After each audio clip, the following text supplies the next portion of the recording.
30. Alright, so we're going to look at some shin on shin attacks. So my partner's going to start in a staggered stance, right leg forward, left leg back, or vice versa. Now, it's very rare that he wants to stand square, right? If he stands square, he's presenting both of his legs for me to go enter, or making it easy for me to wrestle up. So oftentimes they'll take one leg back, just like so. Okay, now his whole thing now is to try to start occupying the space between my legs. Usually they want to create some form of movement and wait for me to make a mistake, so now he can start stepping in, putting me on my back, things like that. Okay, so I want to avoid that altogether. So whenever possible, I take my lead leg versus his lead leg, and I'm always looking to make a sticky hook here. Now, as I make this sticky hook, I want to try to get my wrist right behind his knee like so, and start pulling myself into shin on shin. Now, we all know the basic shin on shin to single leg X entry, right, where I pull my wrist over his knee, start blocking the opposite leg, start elevating, and entering the legs like so. Okay, now what we're going to look at today is the most common reactions that you're going to get. So from here, as I start getting this wrist deep grip like so, I start trying to elevate my partner. What he'll often be trying to do is he'll start trying to drive his knee into my chest like so he can start using this free leg to try to strip the shin on shin foot. Yeah, and then he can start passing my guard from here. Okay, so what I want to focus on is, one is I want to avoid getting put flat on my back. Okay, if I can stay on my side, he tries to put me on my back, it's going to be hard. I'll always be able to enter his legs. Okay, but for whatever reason, I did a poor job, and he starts putting me on my back. So I want to start monitoring this leg with my right leg here. Okay, so as he tries to pummel, I can start extending that hook like so. Now, if he tries to pummel in front, I bring my knee to my chest, and I'm always active with this leg. Now from here, I want to focus on taking him further than he wants to go. As that's happening, I'm going to start driving him all the way in this direction. And from here, I start posting on his shoulder, and I want to start knocking him this way. As I knock him this way, I'm now going to start entering the opposite leg. So I go and I bring my hand inside as I block this side, and now I enter the leg just like so. And from here, I can start going into reverse X, or looking to get an Achilles grip from here. Okay, so one more time. Over here, I make that sticky hook, I get wrist deep. If I get the entry perfect, great. Oftentimes I start going, he starts putting pressure on me, so I start blocking here.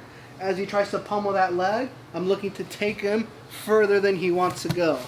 And as he goes, I now can shoot right into the opposite leg. And from here, I'll give you guys the choice of where you go from. All right, let's get warmed up. 3, 2, 1. Scoop grip and set up an Achilles grip here from this single leg X position here. Okay, so now a lot of times what's going to happen is, let's turn so we can see your beautiful chest. If this guy knows what he's doing, what he's always going to be looking to do is to make sure I'm never controlling his knee line. Okay, so he's always going to be pushing my hand slightly below his knee. And now from here, because the leg is above my shoulder, he'll try to start extracting his leg away and kind of like making it unweighted and start kind of stripping it here. You know what I'm talking about? Yeah. Right? So from here, whenever I feel like I start losing the leg, this is where I start using my top leg and kind of using like a lasso position like you would in the gi. Okay, so my hand, as he strips it, I just go down to the ankle. And as I feel him trying to extract his knee line, I open my left leg so that I can lace my foot through the inside like so. Now as he tries to pull his leg out, go ahead, try to pull your leg out. It makes it tough for him to do so, and I just reinforce that grip. Now I can start knocking him in this direction here to his hip like so. Now as I knock him in this direction, I like to collect this leg here and almost kind of like start forcing him into the bear trap here. Now, from here, now I put him in Ashi just on the opposite side by extending this leg. So go back one step. Notice I just extend the leg, and now I have him right where I want, which is Ashi. Okay, now from here, I put my hand right on that shin, lock up that Kimura grip, and I start pushing everything away. As I start pushing everything away, I switch my feet, heel goes right on the hip, and I pummel my butterfly hook inside here. Now, from here, what everyone wants to do is they want to start pointing their knee down towards the floor so they can start either spinning or extracting their leg. As I feel that rotation start to come, I just step right on my own calf and shin area here. So now as he tries to rotate out, he finds it difficult. And now I can start putting that pressure right on his leg. Okay, now sit down. Now remember, guys, we want to create as much tension as possible, and then the finish becomes a whole lot easier. So I'm like actively pushing his shin, and my hands are coming high. And as I do this, shoulders come up, and I'm like rotating my wrist so that there's all that tension. And then obviously with my legs, it makes it even worse. Okay, so again, let's look at the whole thing together, right? We were here on shin. If we get right to single leg X, great, just do, why do anything else? But a lot of times, right, we're here, he starts trying to pummel that leg, so I start taking him in this direction, and I switch sides. Now, of course, we can do the moves that we've looked at from X guard, reverse X, but he does a good job of stripping the hand.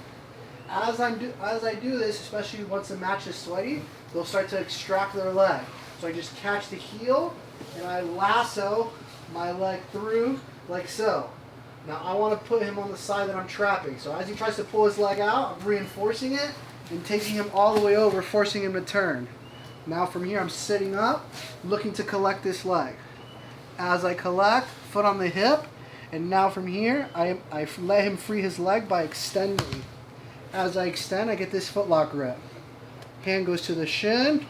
I start pushing everything away so that I have space to shoot my leg to the hip and get my butterfly hook here. Now the most questions I get here is, what if they go for the Gianni grip up? Right? You guys seen that video where the guy left his heel out, Gianni grabs it and he rips the shit out of it. Okay? So I have to make sure that I either have my leg either right on the hip or too high. Okay, Cameron's a lot taller than me, so I have to make sure I'm right on the hip. And when he tries to dig for the heel, it's hard. Try to dig, go ahead. It's really hard to get a purchase of it.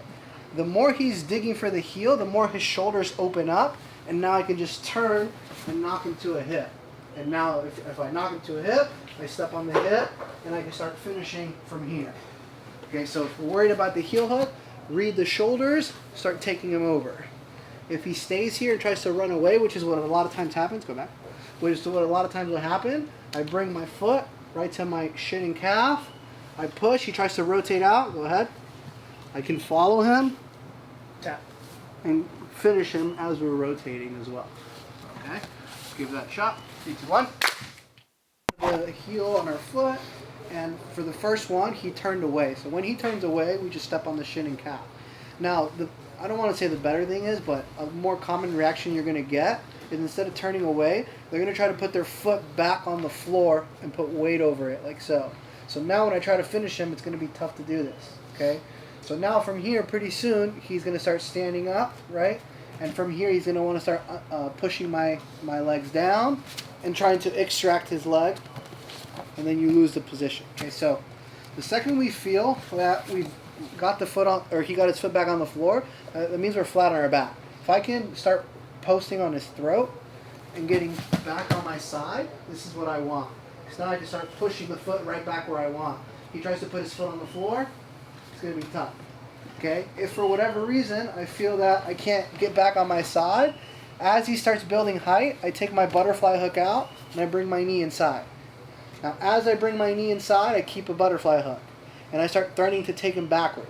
If he's a day one guy, then he'll fall, and now we go right back to finish it. But he's not gonna fall, right? He wants to stay up, and so as I take him backwards, I now bring him forwards, and I get his hands to the floor, and I go double ankle. As I go double ankle, I now repummel my butterfly hook, and I bring this foot right to the stomach and chest. What this position allows me to do is it allows me to unweight the foot again, where I can start pushing and getting the foot where I want. Now, if he's, doesn't want that, he's going to do everything he can to put weight on this foot. So what I really like about this is that I can always switch sides and unweight the opposite foot. As he puts weight on one, the other one is going to become unweighted. Try to put weight on both feet. It's like impossible. I can just seesaw back and forth. And if I feel that I get a good spot on the foot, I can go right back to finishes from here. Okay? Now in the event that, you're just seesawing, go ahead, and you're switching and you can't just find the foot, whenever this happens, I just favor one side, and as I favor one side, I just start slingshotting my way up into a sweep. And now you're on top. Okay, so again, just from the initial position, I want to be on my side. He does a good job getting his foot to the floor. So now from here, as he's building height, I repummel my knee inside, and I start threatening to take him backwards. If he falls, great. If he keeps his base, I bring him forward. I start looking to collect the second leg and re-pummel my hook so I can get my feet to his chest. Now, of course, if I can push him away, I go right back to the footlock stuff we just looked at. If I feel that he's doing a good job of keeping weight on one, I just switch sides. And notice my hands, when I have a footlock grip and I switch sides, I have to loosen the opposite side. Okay, it'd be very hard for me to try to keep both footlock grips. One side loosens, go back, step, as the other side tightens. And now if I feel that I have the footlock at any point, he tries to get his base and put the weight on the foot, it's hard. If I feel like I'm losing it, I just start pushing him away and sitting up right into a wrestle up. And now we've scored as well. Okay, let's try that. 3, 2, 1.